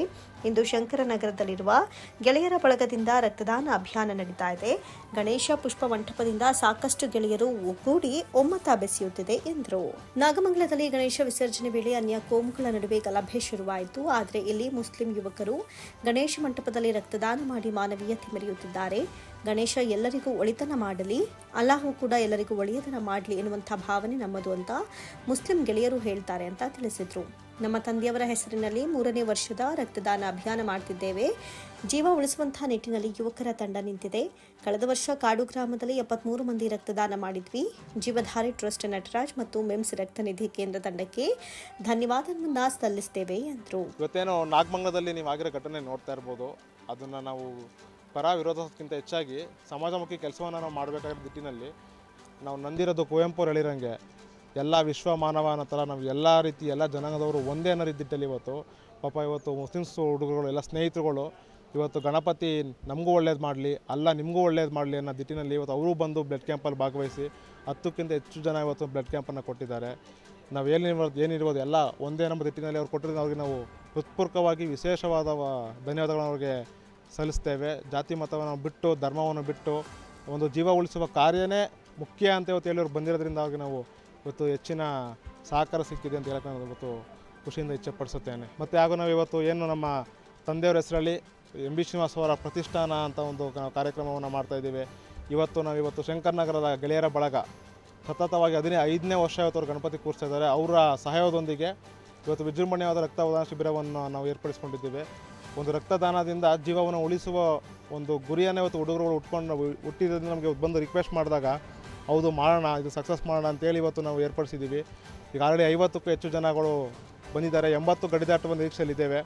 ಇವತ್ತು ಸಮಾಜಮುಖಿயான ಕೆಲಸವನ್ನು ನಾವು ಪ್ರತಿ ವರ್ಷ 3-4 ಕಾರ್ಯಕ್ರಮಗಳು ಮಾಡ್ತಾಯಿದ್ದೀವಿ. ಇವತ್ತು ನಮ್ಮದು ಬ್ಲಡ್ ಕ್ಯಾಂಪ್ ಇದು 3ನೇದು. ಟೌನಲ್ಲಿ 1ನೇ ಕಾರ್ಯಕ್ರಮ ಆಗಿದೆ. ಲಾಸ್ಟ್ ಟೈಮ್ ನಾವು ನಮ್ಮ ಸ್ವಗ್ರಾಮದಲ್ಲಿ 73 ಜನಕ್ಕೆ, ಒಂದು ಕಾಡು ಗ್ರಾಮದಲ್ಲಿ 73 ಜನಕ್ಕಿಂತ ಹೆಚ್ಚಾಗಿ ನಾವು ಬ್ಲಡ್ ಕ್ಯಾಂಪ್ ಕೊಟ್ಟು ಯಶಸ್ವಿ ಮಾಡಿದ್ವಿ. ಅದೇ ನಿಟ್ಟಿನಲ್ಲಿ ಇವತ್ತು ನಾವು ಕಾರ್ಯಕ್ರಮನ ಈ ಟೀಮೇ ಇಟ್ಕೊಂಡು ನಾವು ಪ್ರತಿ ವರ್ಷ ಕಾರ್ಯಕ್ರಮ ಮಾಡ್ತೀವಿ. ಸಮಾಜಕ್ಕೆ ಒಳ್ಳೇದು ಮಾಡುವಂಥ ಕೆಲಸದಲ್ಲಿ ನಾವು ಇವತ್ತು ಎಲ್ಲ ಧರ್ಮದವರು ಸೇರಿ ಮಾಡ್ತೀವಿ ಅನ್ನೋ ಗ್ಯಾರಂಟಿಯನ್ನು ಕೊಡ್ತಾ ನಮಗೂ ಸಹಕರಿಸಿ ಅಂತ ವಿನಂತಿಸ್ಕೊಳ್ತಾ ಧನ್ಯವಾದಗಳನ್ನು ತಿಳಿಸ್ತೇನೆ. ನಟರಾಜನ ಇವತ್ತು ನಮಗೆ ಜೀವಧಾರೆ ಟ್ರಸ್ಟ್ ಅವರು ನಮಗೆ ಪ್ರತಿ ಒಂದೇ ಫೋನ್ ಮಾಡಿದ್ರು ಹಿಂಗೆ ಬ್ಲಡ್ ಬೇಕಂದಿದ ತಕ್ಷಣ ಯಾವುದೇ ಗ್ರೂಪ್ ಆದರೂ ಇಮಿಡಿಯೇಟಾಗಿ ನಮಗೆ ತಲುಪಿಸ್ತಾರೆ. ಅದೇ ನಿಟ್ಟಿನಲ್ಲಿ ನಾವು ಅವ್ರಿಗೆ ಪ್ರತಿ ವರ್ಷ ಬ್ಲಡ್ ಕ್ಯಾಂಪ್ ಮಾಡಿ ಅವ್ರಿಗೂ ನಾವು ಬ್ಲಡ್ನ ಸಂಗ್ರಹಣೆ ಮಾಡೋಕ್ಕೆ ಅವ್ರಿಗೂ ಸಹಕರಿಸ್ತಾ ಇದ್ದೇವೆ. ಜೀವ ಉಳಿಸುವ ನಿಟ್ಟಿನಲ್ಲಿ ಇವತ್ತು ಯುವಕರು ಮಾದಕ ವಸ್ತುಗಳಿಗೆ ಬಲಿಯಾಗುತ್ತಿರೋ ಸಂದರ್ಭದಲ್ಲಿ ಈ ಥರ ಯೋಚನೆ ಮಾಡಿ ನಾವು ಒಂದು ಕಾರ್ಯಕ್ರಮ ಮಾಡ್ತಿದ್ದೀವಿ ಅಂದರೆ ಭಾಳ ಖುಷಿಯಾಗುತ್ತೆ. ಇವತ್ತು ಶಂಕರನಗರ ಗೆಳೆಯರ ಬಳಗ ಈ ಬೇರೆ ಎಲ್ಲ ಯುವಕರುಗಳಿಗೆ ಇವರು ಮಾದರಿಯಾಗುತ್ತಾ ನಿಂತಿರೋದೇ ನಮಗೆ ಖುಷಿ. ಅದರಿಂದ ಇವರು ಸಪೋರ್ಟಾಗಿ ನಾನು ನಿಂತ್ಕೊಂಡು ನಾವು ಈ ಕಾರ್ಯಕ್ರಮವನ್ನು ಅದ್ದೂರಿಯಾಗಿ ಏರ್ಪಡಿಸ್ತಾ ಇದ್ದೀವಿ. ಕಾರ್ಯಕ್ರಮದಲ್ಲಿ ಜೀವಧಾರೆ ಟ್ರಸ್ಟ್ ಅಧ್ಯಕ್ಷ ನಟರಾಜು, ಮಿಮ್ಸ್ ರಕ್ತನಿಧಿ ಕೇಂದ್ರ ರಫಿ, ರಾಜು, ಶಂಕರನಗರ ಗೆಳೆಯರ ಬಳಗ ಪ್ರಮೋದ್, ಅಭಿ, ಮಿಥಿಲ್, ಲಕ್ಕನ್, ತೇಜಸ್, ಶ್ರೀನಿವಾಸ್, ಶಿವರಾಜ್, ಧನುಷ್, ಮನೀಸ್, ಇಮ್ರಾನ್, ಸೋಹ್ರಾ, ಉಮೇಶ್, ಹಿಮು, ಆಕಾಶ್, ಚಿರಂಜೀವಿ ಮತ್ತಿತರರು ಹಾಜರಿದ್ದರು. ಲೋಕಪಾವನಿ ಮಹಿಳಾ ಸಹಕಾರ ಬ್ಯಾಂಕ್ ಅನ್ನು ವಿಕಾಸ ಸೌಹಾರ್ದ ಬ್ಯಾಂಕಿನೊಂದಿಗೆ ವಿಲೀನಗೊಳಿಸುವ ಹುನ್ನಾರವನ್ನು ನಡೆಸಲಾಗ್ತಾ ಇದೆ ಅಂತ ಬ್ಯಾಂಕಿನ ನಿರ್ದೇಶಕಿ ಸಿಜೆ ಸುಜಾತಾ ದೂರಿದರು. ಪತ್ರಿಕಾಗೋಷ್ಠಿಯಲ್ಲಿ ಮಾತನಾಡಿದ ಅವರು, ಲೋಕಪಾವನಿ ಮಹಿಳಾ ಬ್ಯಾಂಕ್ ಸ್ಥಾಪಿಸಿ 28 ವರ್ಷಗಳು ಕಳೆದಿದೆ. ಈಗಿನ ಆಡಳಿತ ಮಂಡಳಿ ಬ್ಯಾಂಕ್ ನಷ್ಟದಲ್ಲಿದೆ ಅಂತ ಇದೆ. 16 ಮಂದಿ ಸುಸ್ತಿದಾರರು ಇದ್ದಾರೆ ಎನ್ನುತ್ತಿದೆ. ಈ ಎಲ್ಲರಿಗೂ ತಲಾ 10 ಲಕ್ಷ ರೂಪಾಯಿ ಸಾಲ ನೀಡಿದ್ದು, ಆದರೆ ಈ ಸಾಲವನ್ನು ವಸೂಲಿ ಮಾಡದೆ ಬ್ಯಾಂಕ್ ನಷ್ಟದ ಹಿನ್ನೆಲೆಯಲ್ಲಿ ವಿಕಾಸ ಸೌಹಾರ್ದ ಬ್ಯಾಂಕಿನೊಂದಿಗೆ ಲೋಕಪಾವನಿ ಬ್ಯಾಂಕ್ ಅನ್ನು ವಿಲೀನಗೊಳಿಸುವ ಹುನ್ನಾರವನ್ನು ನಡೆಸಲಾಗ್ತಾ ಇದೆ ಅಂತ ಆಪಾದಿಸಿದರು. ಸುಸ್ತಿದಾರರಿಂದ ಸಾಲ ವಸೂಲಿ ಮಾಡುವಂತೆ ನ್ಯಾಯಾಲಯದ ಆದೇಶ ನೀಡಿದೆ. ಆದರೆ ಈಗಿನ ಆಡಳಿತ ಮಂಡಳಿ ಸಾಲ ವಸೂಲಾತಿಗೆ ಮುಂದಾಗಿಲ್ಲ. ಇತ್ತೀಚೆಗೆ ನಡೆದ ಬ್ಯಾಂಕಿನ ವಾರ್ಷಿಕ ಮಹಾಸಭೆಯಲ್ಲಿ ಬ್ಯಾಂಕಿನಲ್ಲಿ ಮೋಸ ನಡೀತಾ ಇರುವ ಬಗ್ಗೆ ಸದಸ್ಯರ ಗಮನಕ್ಕೆ ತಂದಿದ್ದೇವೆ. ಬ್ಯಾಂಕ್ ವಿಲೀನಗೊಳಿಸುವಂತಹ ವಿಚಾರವನ್ನು ತಿಳಿಸಿದ್ದೇವೆ. ಇದಕ್ಕೆ ಸದಸ್ಯರು ಒಪ್ಪಿಗೆ ನೀಡಿಲ್ಲ. ನಮ್ಮಲ್ಲಿಯೇ ಬ್ಯಾಂಕ್ ಉಳಿಯಲಿ ಎನ್ನುವ ಆಶಯ ಅವರಲ್ಲಿದೆ ಎಂದರು. ಬ್ಯಾಂಕಿನ ನಿರ್ದೇಶಕರಾದ ವಿಜಯಲಕ್ಷ್ಮಿ, ರಘುನಂದನ್, ಪ್ರಮೀಳಾ ಧರಣೇಂದ್ರಯ್ಯ, ಗೀತಾ ರಾಜಶೇಖರ್, ಸಿ ಸೌಭಾಗ್ಯ ಸುನಂದ, ಯಶೋಧ ರಮೇಶ್, ವಿಆರ್ ಲೀಲಾ, ವೇದವಲ್ಲಿ, ಶಾರದಾ ರಮೇಶ್ ರಾಜು, ಬಿಎಸ್ ಸೌಮ್ಯ, ಸುನೀಲ್ ಕುಮಾರ್ ಸೇರಿದಂತೆ ಹಲವರು ಸಾಲ ಪಡೆದಿದ್ದು, ಆದರೆ ಇವರಿಂದ ಸಾಲ ವಸೂಲಾತಿ ಮಾಡಿಲ್ಲ ಅಂತ ದೂರಿದರು. ಮಹಿಳಾ ಬ್ಯಾಂಕನ್ನು ವಿಲೀನ ಮಾಡೋದಕ್ಕೆ ವಿಜಯನಗರ ಜಿಲ್ಲೆಯ ವಿಕಾಸ ಸೌಹಾರ್ದ ಬ್ಯಾಂಕ್ ಜೊತೆಲಿ ವಿಲೀನ ಮಾಡಲಿಕ್ಕಾಗಿ ಹೊರಟಿದ್ದಾರೆ ನಮ್ಮ ಮಹಿಳಾ ಬ್ಯಾಂಕ್ನ ಆಡಳಿತದಲ್ಲಿ ಇರುವಂಥವರು. ನಾವೆಲ್ಲರೂ ಇದನ್ನು ಭಾಳ ದಿನಗಳೇ 1 ವರ್ಷದಿಂದ ನಾವು ವಿರೋಧಿಸ್ತಾನೆ ಇದ್ದೀವಿ. ಇದ್ರ ಮಧ್ಯದಲ್ಲಿ ಅವರು ವಿಲೀನ ಮಾಡೋದಕ್ಕೆ ಭಾಳ ಆತರ ಪಡ್ತಾ ಇದ್ದಾರೆ. ಯಾತಕ್ಕೆ ಅಂತ ಅನ್ನೋ ವಿಚಾರ ನಮಗೂ ಗೊತ್ತಾಗ್ತಾ ಇಲ್ಲ. ಈಗ ಜನರಲ್ ಬಾಡಿ ನಡೆದಿದೆ, ಅದರ ವಿಚಾರನ ಈಗ ನಿಮ್ಮ ಹತ್ರ ಇಡ್ತೀವಿ ನಾವು. ಮತ್ತು ಈ ವಿಲೀನವನ್ನು ಎಲ್ಲರೂ ವಿರೋಧಿಸಿದ್ದಾರೆ. 2008 ಇದು 1996ನೇ ಇಸ್ವಿನಲ್ಲಿ ಶುರುವಾದಂಥ ಏಕೈಕ ಮಂಡ್ಯ ಜಿಲ್ಲೆಯ ಮಹಿಳಾ ಲೋಕಪಾವನಿ ಮಹಿಳಾ ಬ್ಯಾಂಕು 28 ವರ್ಷಗಳನ್ನು ಕಂಡಿದೆ. ಇವರು ನಷ್ಟದಲ್ಲಿದೆ ಅಂತ ಹೇಳ್ತಾರೆ. ನಷ್ಟದಲ್ಲಿದ್ದರೆ ನಿಮ್ಮ ಹತ್ರ ಆಗಲ್ಲ ಅಂತ ಹೇಳಿದರೆ ನಾವು ಬೇರೆ ಯಾರಾದರೂ ಇನ್ನೂ 4,500 ಮೆಂಬರ್ಸ್ ಇದ್ದಾರೆ, ಅವ್ರು ನಡೆಸ್ತಾರೆ, ನೀವು ದಯಮಾಡಿ ಇಳೀರಿ ಅಂತ ಹೇಳಿದ್ರೆ ಅದನ್ನು ಕೇಳ್ತಿಲ್ಲ. ಅಥವಾ ನಷ್ಟ ಯಾತಕ್ಕೆ ಅಂತ ಹೇಳಿದ್ರೆ 16 ಮಂದಿ ಸುಸ್ತಿದಾರರಿದ್ದಾರೆ. ಇದರಲ್ಲಿ 16 ಮಂದಿ ಸುಸ್ತಿದಾರರಿದ್ದಾರೆ. ಇಲ್ಲಿ ಎಲ್ಲರೂ 10 ಲಕ್ಷ ಬಾಕಿ ಉಳಿಸ್ಕೊಂಡಿದ್ದಾರೆ. ಇವಾಗ ಆದೇಶ ಕೋರ್ಟಿಂದ 2 ಕೋರ್ಟಿಂದನೂ ಆದೇಶ ಬಂದಿದೆ. ಈ ಇವರ ಹತ್ರ ಹಣವನ್ನು ವಸೂಲಿ ಮಾಡಿ ಅಂತೇಳಿ ಆದೇಶ ಬಂದಿದೆ. ಅದನ್ನು ಆಡಳಿತ ಮಂಡಳಿ ಮಾಡೋಕ್ಕೆ ಇಷ್ಟನೇ ಪಡ್ತಾಯಿಲ್ಲ. ಅವ್ರು ಏನಿದ್ರೂ ನಷ್ಟದಲ್ಲಿದೆ ಅಂತ ಹೇಳೋದಕ್ಕೆ ಇಷ್ಟಪಡ್ತಾರೆ ಬಿಟ್ಟರೆ ಈ ಸಂಸ್ಥೆ ಯಾತಕ್ಕೆ ನಷ್ಟಕ್ಕೆ ಬಂತು ಅಂತ ಹೇಳಿದ್ರೆ ಇದು ರಿಕವರಿ ಆಗ್ತಾಯಿಲ್ಲ, ಇವರು ರಿಕವರಿ ಮಾಡೋಕ್ಕೆ ಇವ್ರಿಗೆ ಇಷ್ಟ ಇಲ್ಲ. ಅದನ್ನು ಬಿಟ್ಟು ವಿಲೀನ ಮಾಡೋದಕ್ಕೆ ಭಾಳ ಆತರ ಪಡ್ತಾರೆ. ಇದ್ರ ಬಗ್ಗೆ ಈಗ ಮುಂದೆ ಇವರೆಲ್ಲ ಮಾತಾಡ್ತಾರೆ. ಮತ್ತು ಇದು 2 ಕೋರ್ಟ್ನಲ್ಲೂ ವಸೂಲಾತಿಗೆ ಕೋರ್ಟ್ ಆದೇಶ ಕೊಟ್ಟಿದೆ, ಅದನ್ನು ಮಾಡ್ತಾಯಿಲ್ಲ. ಮತ್ತು ಇದು ದುರುಪಯೋಗ ಪಡಿಸ್ಕೊಂಡಿರೋರನ್ನ ಈಗಲೂ ಅದರಲ್ಲೇ ಅಧಿಕಾರದಲ್ಲಿ ಕೂರಿಸ್ಕೊಂಡಿದ್ದಾರೆ ಡೈರೆಕ್ಟರ್ಸ್ನ, ಅವ್ರನ್ನ ವಜಾ ಮಾಡಿ ಅಂತ ಕೇಳ್ತಾ ಇದ್ದೀವಿ. ಆ ವಜಾನೂ ಸಹ ಮಾಡಿಲ್ಲ. ಅವ್ರನ್ನೇ ಕೂತ್ಕೊಂಡು ಅವರೇ ಅಧಿಕಾರ ಮಾಡಿದ್ರೆ ಬ್ಯಾಂಕ್ನ ನಷ್ಟಕ್ಕೆ ತರಲೇಬೇಕು ಅವರು. ಯಾಕೆಂತಂದರೆ ಅವರೇ ಇರೋದು, ದುಡ್ಡೇ ಅವರೇ ಕಟ್ಟಿಲ್ಲ ಅಂದಮೇಲೆ ಅವರೇ ಅಧಿಕಾರದಲ್ಲಿ ಕೂತಿದ್ದಾರೆ. ಇದು ತಪ್ಪು ಅಂತ ನಾವು ಹೇಳ್ತಾ ಇದ್ದೀವಿ. ಮತ್ತು ಮೊನ್ನೆ ನಡೆದಂಥ ಮೀಟಿಂಗ್ನಲ್ಲಿ, ಜನರಲ್ ಬಾಡಿ ಮೀಟಿಂಗ್ನಲ್ಲಿ ನಾವು ಎಲ್ಲ ಸದಸ್ಯರನ್ನ ಆದಷ್ಟು ನಾವು ಹೇಳಿದ್ವಿ, ಈ ಥರ ಇವರು ಮೋಸ ಮಾಡ್ತಿದ್ದಾರೆ ಒಳಗಡೆ ಕುಳಿತುಕೊಂಡು, ಇದನ್ನು ಸ್ವಲ್ಪ ಎಲ್ಲರೂ ನೋಡಿ ಬನ್ನಿ ಅಂತ ಹೇಳಿ ಬಂದಾಗ ನಾವು ಕೇಳ್ಕೊಂಡ್ವಿ ಸದಸ್ಯರಿಗೆ, ವಿಲೀನ ಬೇಕಾ ನಮಗೆ ಬೇಡವಾ ಅಂತ. ಸದಸ್ಯರೆಲ್ಲರೂ ಒಕ್ಕೂರಿನಿಂದ ಹೇಳಿದಂಥ ಮಾತು, ನಮ್ಮ ಮಂಡ್ಯ ಏನು ಲೋಕಪಾವನಿ ಮಹಿಳಾ ಬ್ಯಾಂಕ್ ಇದೆ ನಮ್ಮಲ್ಲೇ ಉಳಿಬೇಕು ಮತ್ತು ನಾವೇ ನಡೆಸಬೇಕು, ಯಾರಿಗೂ ವಿಲೀನ ಮಾಡೋಕ್ಕೂಡ್ದು ಅಂತ ಹೇಳುವಂಥ ಮಾತನ್ನು ಇಲ್ಲಿ ಎಲ್ಲರೂ ಕೈ ಎತ್ತಿ ಒಪ್ಪಿಗೆ ಸೂಚಿಸಿದ್ದಾರೆ. ಇಷ್ಟು ಮಂದಿ ಆ ದಿನ ಮಹಿಳೆಯರು ಸೇರಿದರು. ಮುಂದಿನ ವಿಚಾರವನ್ನು ಜೊತೆಗೆ 10 ಕೋಟಿ ಕೊಟ್ಟರು ಈ ಬ್ಯಾಂಕ್ ಮತ್ತೆ ಲೈಸೆನ್ಸ್ ತರೋಕ್ಕಾಗೋದಿಲ್ಲ ಅಂತೇಳಿ ನಾವು ಸಚಿವರು ರಾಜಣ್ಣವ್ರ ಹತ್ರ ಹೋಗಿದ್ದೀವಿ, ಮತ್ತು ಮಿನಿಸ್ಟರ್ಸ್ ಕೋರ್ಟ್ಗೆ ಹೋಗಿದ್ದೀವಿ, JR ಆಫೀಸ್ಗೆ ಹೋಗಿದ್ದೀವಿ, RBIಗೆ ಹೋಗಿದ್ದೀವಿ.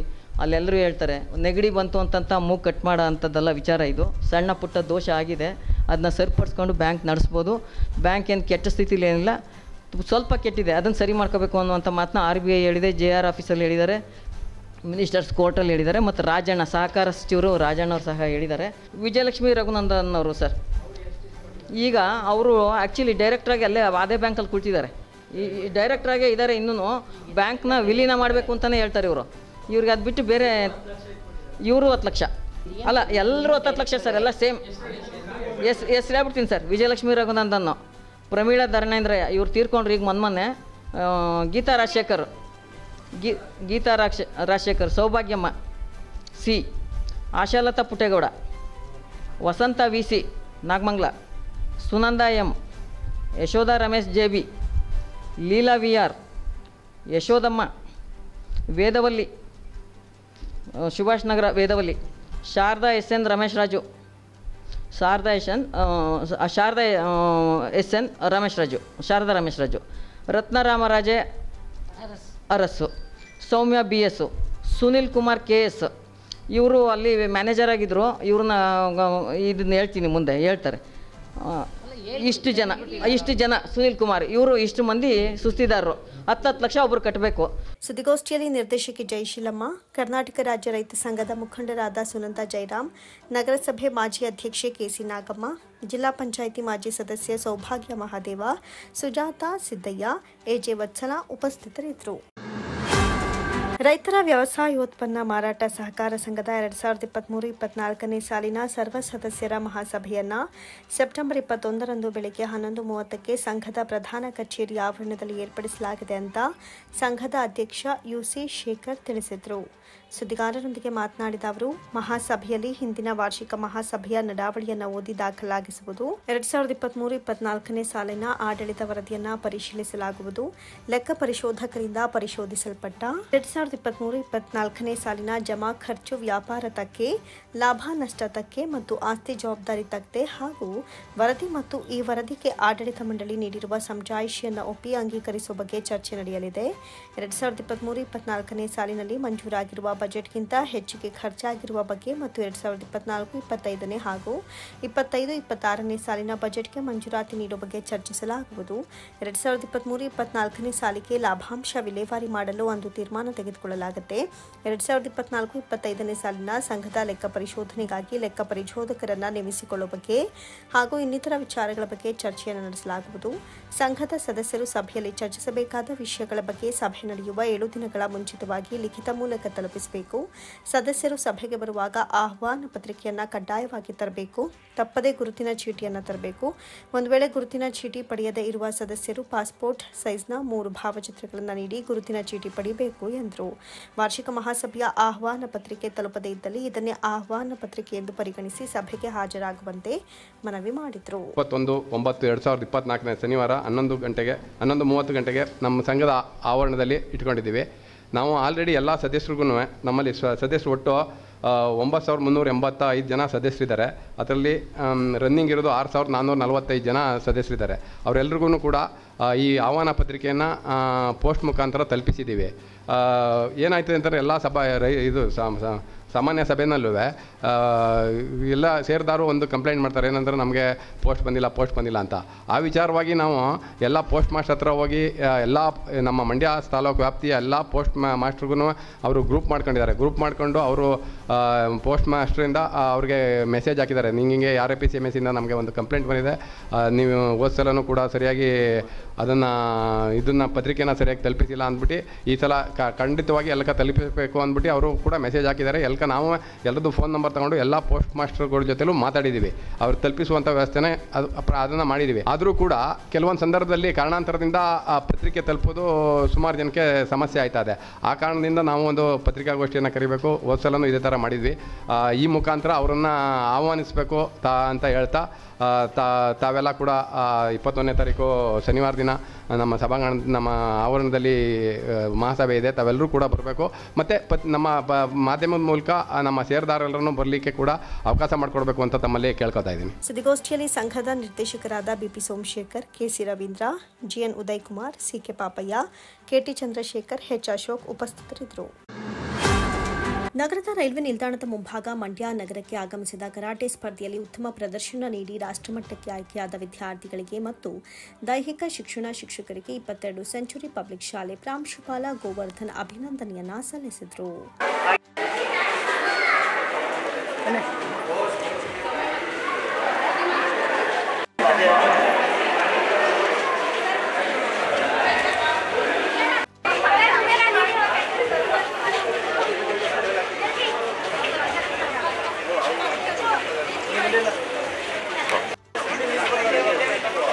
ಬಳಿಕ ಮಾತನಾಡಿದ ದೈಹಿಕ ಶಿಕ್ಷಣ ಶಿಕ್ಷಕ DK ಪ್ರೇಮ್ ಕುಮಾರ್, ಉತ್ತರ ಪ್ರದೇಶದ ಝಾನ್ಸಿಯಲ್ಲಿ 5 ದಿನಗಳ ಕಾಲ ನಡೆದ ರಾಷ್ಟ್ರೀಯ ಕರಾಟೆ ಪಂದ್ಯಾವಳಿಯಲ್ಲಿ 22nd ಸೆಂಚುರಿ ಪಬ್ಲಿಕ್ ಶಾಲೆಯ ಒಟ್ಟು 6 ವಿದ್ಯಾರ್ಥಿಗಳು ಭಾಗವಹಿಸಿದ್ದು ಹೆಮ್ಮೆಯ ವಿಷಯವಾಗಿದೆ. ಅದರಲ್ಲಿ 5 ವಿದ್ಯಾರ್ಥಿಗಳು ಪದಕಗಳನ್ನು ಗೆಲ್ಲೋದ್ರ ಮೂಲಕ ಮಂಡ್ಯ ಜಿಲ್ಲೆಗೆ ಐತಿಹಾಸಿಕ ಕೀರ್ತಿಯನ್ನು ತಂದಿರುತ್ತಾರೆ.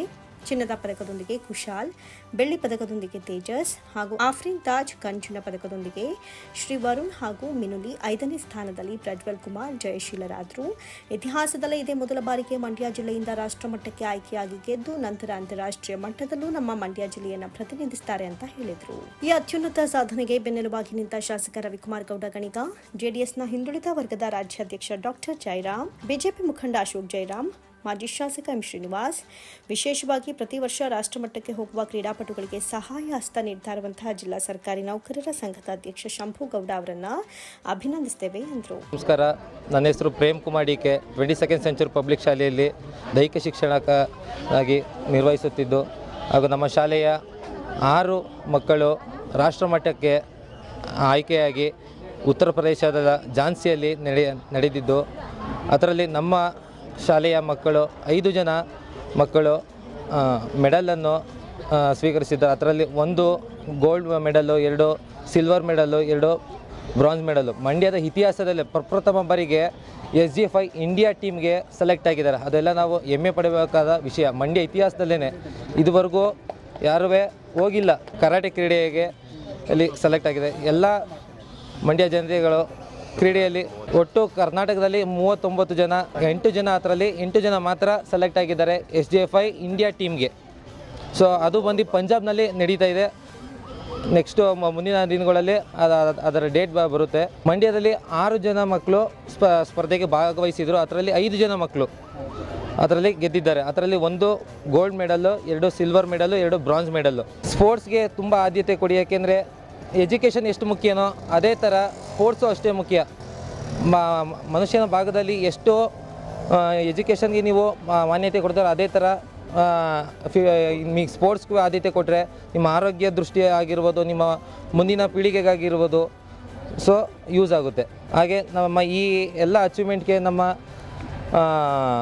ಏನು ಸಹಾಯ ಮಾಡಿದ ನಮ್ಮ MLA ಅವರಾದ ಗಣಿಗ ರವಿ ಆಗಿರ್ಬೋದು, ನಮ್ಮ ರಾಮಚಂದ್ರನವರಿರ್ಬೋದು, ನಮ್ಮ ಸರ್ಕಾರಿ ನೌಕರ ಸಂಘದ ಅಧ್ಯಕ್ಷರಾದ ಶಂಭು ಗೌಡ್ರು ಇರ್ಬೋದು, ಅಶೋಕ್ ಜಯರಾಮ್ ಆಗಿರ್ಬೋದು, JDS ವಿಭಾಗದ ರಾಜ್ಯಾಧ್ಯಕ್ಷರಾದ ಜಯರಾಮ್ ಸರ್ ಇರ್ಬೋದು, ವಿಜಯಾನಂದ ಸರ್ ಇರ್ಬೋದು, ಎಲ್ಲರೂ ನಮಗೆ ಸಹಾಯ ಮಾಡಿ ಹೋಗಿ ನೀವು ಗೆದ್ಕೊ ಬರ್ತೀರಾ ಅಂತ ಆಶೀರ್ವಾದ ಮಾಡಿ ಕಳಿಸಿರು. ಸೊ ಅದ್ರ ತಕ್ಕಂತೆ ನಾವು ಖಂಡಿತವಾಗಿ ಗೆದ್ದು ನಮ್ಮ ಮಂಡ್ಯದ ಕೀರ್ತಿಯನ್ನು ಎತ್ತಿಡಿದಿದ್ದೇವೆ. ಇದೇ ಸಂದರ್ಭದಲ್ಲಿ ನಿವೃತ್ತ ಕೃಷಿ ಅಧಿಕಾರಿ ಕೃಷ್ಣಯ್ಯ, ವಕೀಲ ರಾಮಯ್ಯ ಮತ್ತು ಪೋಷಕರು ಹಾಜರಿದ್ದರು. ಅಖಿಲ ಭಾರತ ಕಬ್ಬು ಬೆಳೆಗಾರರ ಸಂಘದ ರಾಷ್ಟ್ರೀಯ ಸಮಿತಿ ಸಭೆ ಮತ್ತು ಕರ್ನಾಟಕ ಕಬ್ಬು ಬೆಳೆಗಾರರ ರಾಜ್ಯ ಸಮ್ಮೇಳನ ಗುಲ್ಬರ್ಗಾದಲ್ಲಿ ಸೆಪ್ಟೆಂಬರ್ 29 ಮತ್ತು 30ರಂದು ನಡೆಯಲಿದೆ ಅಂತ ಕರ್ನಾಟಕ ಕಬ್ಬು ಬೆಳೆಗಾರರ ಸಂಘದ ರಾಜ್ಯ ಸಂಚಾಲಕ NL ಭರತ್ ರಾಜ್ ತಿಳಿಸಿದರು. ಸುದ್ದಿಗಾರರೊಂದಿಗೆ ಮಾತನಾಡಿದ ಅವರು, ಸಮ್ಮೇಳನದಲ್ಲಿ ಉತ್ತರ ಪ್ರದೇಶ, ಪಂಜಾಬ್, ಹರಿಯಾಣ, ತೆಲಂಗಾಣ, ಆಂಧ್ರಪ್ರದೇಶ, ಮಧ್ಯಪ್ರದೇಶ, ಉತ್ತರಾಖಂಡ್, ಮಹಾರಾಷ್ಟ್ರ, ತಮಿಳುನಾಡು, ಬಿಹಾರ, ಕರ್ನಾಟಕ ಸೇರಿದಂತೆ ವಿವಿಧ ರಾಜ್ಯಗಳ ಕಬ್ಬು ಬೆಳೆಗಾರರ ಸಂಘದ ರಾಷ್ಟ್ರ ಮುಖಂಡರು ಭಾಗವಹಿಸಲಿದ್ದಾರೆ. ಅಲ್ಲದೆ ಅಖಿಲ ಭಾರತ ಕಬ್ಬು ಬೆಳೆಗಾರರ ಸಂಘದ ಅಧ್ಯಕ್ಷ ಡಿ ರವೀಂದ್ರನ್, ರಾಷ್ಟ್ರೀಯ ಪ್ರಧಾನ ಕಾರ್ಯದರ್ಶಿ NK ಶುಕ್ಲಾ, ಅಖಿಲ ಭಾರತ ಕಿಸಾನ್ ಸಭಾದ ರಾಷ್ಟ್ರೀಯ ಪ್ರಧಾನ ಕಾರ್ಯದರ್ಶಿ ಡಾಕ್ಟರ್ ವಿಜು ಕೃಷ್ಣನ್ ಭಾಗವಹಿಸಲಿದ್ದಾರೆ. ಕೇಂದ್ರ ಸರ್ಕಾರ ಟನ್ ಕಬ್ಬಿಗೆ 5,000 ಬೆಲೆ ನಿಗದಿ ಮಾಡದೆ ಸಕ್ಕರೆ ಕಾರ್ಖಾನೆ ಮಾಲೀಕರೊಂದಿಗೆ ಶಾಮೀಲಾಗಿದೆ. ಅದೇ ರೀತಿ ರಾಜ್ಯ ಸರ್ಕಾರ ಸಕ್ಕರೆ ಕಂಪನಿ ಮಾಲೀಕರ ಮುಲಾಜಿನಲ್ಲಿ ನಡೀತಾ ಇದೆ ಅಂತ ದೂರಿದ್ರು. ರೈತರ ಬಗ್ಗೆ ಪ್ರಧಾನಿ ನರೇಂದ್ರ ಮೋದಿ ಅವರಿಗೆ ಕಾಳಜಿ ಇದ್ರೆ ಪ್ರತಿ ಟನ್ ಕಬ್ಬಿಗೆ 5,000 ರೂಪಾಯಿ FRP ನಿಗದಿ ಮಾಡಬೇಕಾಗಿತ್ತು. ಆದರೆ ನಿಗದಿ ಮಾಡದೆ ರೈತ ವಿರೋಧಿ ನೀತಿಯನ್ನು ಅನುಸರಿಸ್ತಾ ಇದ್ದಾರೆ ಅಂತ ಆಕ್ರೋಶ ವ್ಯಕ್ತಪಡಿಸಿದ್ರು. ಇನ್ನು ಗುಲ್ಬರ್ಗಾದಲ್ಲಿ ನಡೆಯಲಿರುವಂತಹ ಸಮ್ಮೇಳನದ ಈ ಎಲ್ಲಾ ವಿಚಾರಗಳ ಬಗ್ಗೆ ಚರ್ಚೆ ನಡೆಸಲಾಗುತ್ತೆ. ಆದ್ದರಿಂದ ಕಬ್ಬು ಬೆಳೆಗಾರರು ಈ ಸಮ್ಮೇಳನದಲ್ಲಿ ಭಾಗವಹಿಸುವಂತೆ ಮನವಿ ಮಾಡಿದ್ರು. ಸೆಪ್ಟೆಂಬರ್ 29ನೇ ತಾರೀಕು ಮತ್ತು 30ನೇ ತಾರೀಕಿನಂದು ನಮ್ಮ ರಾಜ್ಯದ ಕಲಬುರಗಿ ಜಿಲ್ಲೆಯಲ್ಲಿ, ಕಲಬುರಗಿ ನಗರದಲ್ಲಿ ಕರ್ನಾಟಕ ಕಬ್ಬು ಬೆಳೆಗಾರರ ಸಂಘದ ಒಂದು ರಾಜ್ಯ ಸಮ್ಮೇಳನ ಮತ್ತು ಅಖಿಲ ಭಾರತ ಕಬ್ಬು ಬೆಳೆಗಾರರ ಸಂಘದ ರಾಷ್ಟ್ರೀಯ ಮಟ್ಟದ ಸಮಿತಿ ಸಭೆ ಜರುಗ್ತಾ ಇದೆ. ಈ ಒಂದು ಸಮ್ಮೇಳನ ಮತ್ತು ಸಭೆಯಲ್ಲಿ ಪ್ರಮುಖವಾಗಿ ಏನು ಕಬ್ಬು ಬೆಳೆಗಾರರು ಎದುರಿಸ್ತಾ ಇರತಕ್ಕಂತಹ ಸಂಕಷ್ಟಗಳೇನು, ಅದಕ್ಕೆ ಪರಿಹಾರಗಳೇನು ಎನ್ನುವಂತಹ ವಿಚಾರ ಕುರಿತಂತೆ ನಾವಲ್ಲಿ ಸುದೀರ್ಘವಾಗಿ ಚರ್ಚೆಯನ್ನು ನಡೆಸಿ ಮುಂದಿನ ದಿನಗಳಲ್ಲಿ ನಾವು ನಮ್ಮ ಬೇಡಿಕೆಗಳಿಗೆ ಸಂಬಂಧಪಟ್ಟಂತೆ ಸಂಘಟನೆ ಮತ್ತು ಹೋರಾಟಗಳನ್ನು ರೂಪಿಸುವ ನಿಟ್ಟಿನಲ್ಲಿ ಆ ಒಂದು ಕಾರ್ಯಕ್ರಮ ನಡೀತಾ ಇದೆ. ನಾವು ಪ್ರಮುಖವಾಗಿ ಕೇಳ್ತಾ ಇರ್ತಕ್ಕಂಥದ್ದು ಕನಿಷ್ಠ 1 ಟನ್ ಕಬ್ಬಿಗೆ 5,000 ರೂಪಾಯಿಯನ್ನು ನಿಗದಿ ಮಾಡಬೇಕು FRPಯನ್ನು ಅಂತೇಳಿ ನಾವು ಕೇಳ್ತಾ ಇದ್ದೀವಿ. ಯಾಕೆ ಅಂತ ಹೇಳಿದ್ರೆ ಇವತ್ತು ರಾಜ್ಯದ ಕೃಷಿ ಬೆಲೆ ಆಯೋಗನೇ 1 ಟನ್ ಕಬ್ಬನ್ನು ಬೆಳಿಬೇಕು ಅಂತ ಹೇಳಿದ್ರೆ 3,800ಕ್ಕೂ ಹೆಚ್ಚು ಹಣ ಖರ್ಚಾಗ್ತದೆ ಅಂತಕ್ಕಂಥ ಒಂದು ವರದಿಯನ್ನು ಕೊಟ್ಟಿದೆ. ಆ ವರದಿ ಆಧಾರದ ಮೇಲೆ ಕೇವಲ 10% ಅದಕ್ಕೆ ಲಾಭಾಂಶವನ್ನು ಸೇರಿಸಿದ್ರೂ ಅಲ್ಲಿಗೆ 3,900ಕ್ಕೂ ಹೆಚ್ಚು ಹಣ ನಿಗದಿ ಮಾಡಬೇಕಾಗ್ತದೆ. ಅದೇ ರೀತಿಯಲ್ಲೇ ಡಾಕ್ಟರ್ ಸ್ವಾಮಿನಾಥನ್ ಅವರ ಆಯೋಗ ಏನಿದೆಯೋ ಆ ಆಯೋಗದ ವರದಿ ಪ್ರಕಾರವಾಗಿ ಏನಾದ್ರೂ 50% ಲಾಭಾಂಶವನ್ನು ಏನಾದ್ರೂ ಕಬ್ಬಿಗೆ ಸೇರಿಸೋದೇ ಆದರೆ 5,370 ರೂಪಾಯಿಯನ್ನು 1 ಟನ್ ಕಬ್ಬಿಗೆ ಕೊಡಬೇಕಾಗ್ತದೆ. ಆದರೆ ಕನಿಷ್ಠ ಪಕ್ಷ ಕೃಷಿ ಬೆಲೆ ಆಯೋಗ ನಿಗದಿ ಮಾಡಿರ್ತಕ್ಕಂಥ ಖರ್ಚು ಮತ್ತು 10% ಲಾಭಾಂಶದಷ್ಟನ್ನಾದ್ರೂ ಕೇಂದ್ರದ ಒಕ್ಕೂಟ ಸರ್ಕಾರ FRPಯನ್ನು ನಿಗದಿಪಡಿಸ್ತಿರ್ತಕ್ಕಂಥದ್ದು ಈ ಒಂದು ಇಡೀ ರಾಜ್ಯದ ಕಬ್ಬು ಬೆಳೆಗಾರರಿಗೆ ಮಾಡಿರ್ತಕ್ಕಂಥ ಒಂದು ವಂಚನೆ ಅಂತೇಳಿ ಈ ಸಂದರ್ಭದಲ್ಲಿ ಹೇಳಲಿಕ್ಕೆ ನಾನು ಬಯಸ್ತೇನೆ. ಒಂದು ಮೋಟ್ ಬೀಡಿಯಷ್ಟು ಸಹ ವೇಸ್ಟ್ ಆಗದೆ ಇರತಕ್ಕಂಥ ಯಾವುದಾದ್ರು ಒಂದು ಪ್ರಾಡಕ್ಟ್ ಅಂತ ಇದ್ದರೆ ಅದು ಕಬ್ಬು ಅಂತನ್ನುವಂಥದ್ದು. ಯಾಕೆಂದರೆ ಅದನ್ನು ವಾಶ್ ಮಾಡ್ತಕ್ಕಂಥ ನೀರು ಸಹಿತವಾಗಿ ಅದನ್ನು ಇದಕ್ಕೆ ಗೊಬ್ಬರ ತಯಾರು ಮಾಡಲಿಕ್ಕಾಗಿ ಬಳಸ್ತಾರೆ. ಅದನ್ನು ತೊಳೆದಂಥ ಇದನ್ನು ಯಂತ್ರೋಪಕರಣಗಳನ್ನು ತೊಳೆದಂತಹದ್ದನ್ನು ನೀರನ್ನು ಸಹಿತ ಗೊಬ್ಬರವನ್ನು ತಯಾರು ಮಾಡಲಿಕ್ಕಾಗಿ ಅದನ್ನು ಬಳಸ್ತಾರೆ. ಹಾಗಾಗಿ ಮತ್ತು ಈ ಪ್ರೆಸ್ ಮಡ್ ಇರ್ಬೋದು, ಈ ಬಗಾಸಿಂದ ಕೆಲವು ಕಡೆಗಳಲ್ಲೆಲ್ಲ ಇದ್ರದ್ದು ಈ ಪ್ಲೇಟ್ಗಳು, ಕಪ್ಪು, ಈ ಬೋಲು ಮತ್ತು ಪ್ಲೇವುಡ್ಡು ಈ ರೀತಿಯೆಲ್ಲ ತಯಾರು ಮಾಡ್ತಾರೆ. ಮತ್ತು ಅದೇ ರೀತಿಯಲ್ಲೇ ಪೀಡ್ಸ್ಗೆಲ್ಲ ಬಳಕೆ ಆಗ್ತದೆ. ಪ್ರತಿ ಒಂದು ಕಣನ ವೇಸ್ಟ್ ಆಗಲ್ಲ ಅಂತಲೇ ಹೇಳಬೇಕು ನಾವು. ಅಲ್ಲಿ ಆ ರೀತಿ ಎಲ್ಲ ಇದೆ. ಹಾಗಾಗಿ ರೈತರುಗಳಿಗೆ ದೊಡ್ಡ ರೀತಿಯಾದಂಥ ರೀತಿಯಲ್ಲಿ ಅನ್ಯಾಯ ಆಗ್ತದೆ. ಆ ನಿಟ್ಟಿನಲ್ಲಿ ಕನಿಷ್ಠ 5,000 ರೂಪಾಯಿನ ಬೆಲೆ ನಿಗದಿ ಮಾಡಬೇಕು. ಆ ಹಿನ್ನೆಲೆಯಲ್ಲಿ ನಾವು ರಾಜ್ಯ ಮಟ್ಟದ ಒಂದು ಸಮ್ಮೇಳನವನ್ನು ಗುಲ್ಬರ್ಗದಲ್ಲಿ ನಡೆಸ್ತಾ ಇದ್ದೀವಿ. ಇದಕ್ಕೆ ಎಲ್ಲ ಕಬ್ಬು ಬೆಳೆಗಾರರನ್ನು ವ್ಯವಸ್ಥಿತವಾಗಿ ಸಂಘಟಿತರಾಗೋದ್ರ ಮುಖಾಂತರವಾಗಿ ನಮ್ಮ ಹಕ್ಕುಗಳನ್ನು ಪಡ್ಕೊಳ್ಳಿಕ್ಕೆ ಕಬ್ಬು ಬೆಳೆಗಾರ ಬಂಧುಗಳು ಮುಂದೆ ಬರಬೇಕು ಅಂತೇಳಿ ಅವರಲ್ಲಿ ವಿನಂತಿ ಮಾಡ್ಕೊಳ್ತಾ ಇದ್ದೀವಿ. ಈ ಸುದ್ದಿಗೋಷ್ಠಿಯಲ್ಲಿ ಕಬ್ಬು ಬೆಳೆಗಾರರಾದ ಕುಳ್ಳೇಗೌಡ, ಕೆಂಪರಾಜು, ರಾಮಕೃಷ್ಣಪ್ಪ, ಜಯಸ್ವಾಮಿ, ಉಮಾಪತಿ, ಶಿವರಾಮು, ಶುಕರ್, ಶ್ರೀನಿವಾಸ್ ಉಪಸ್ಥಿತರಿದ್ದರು.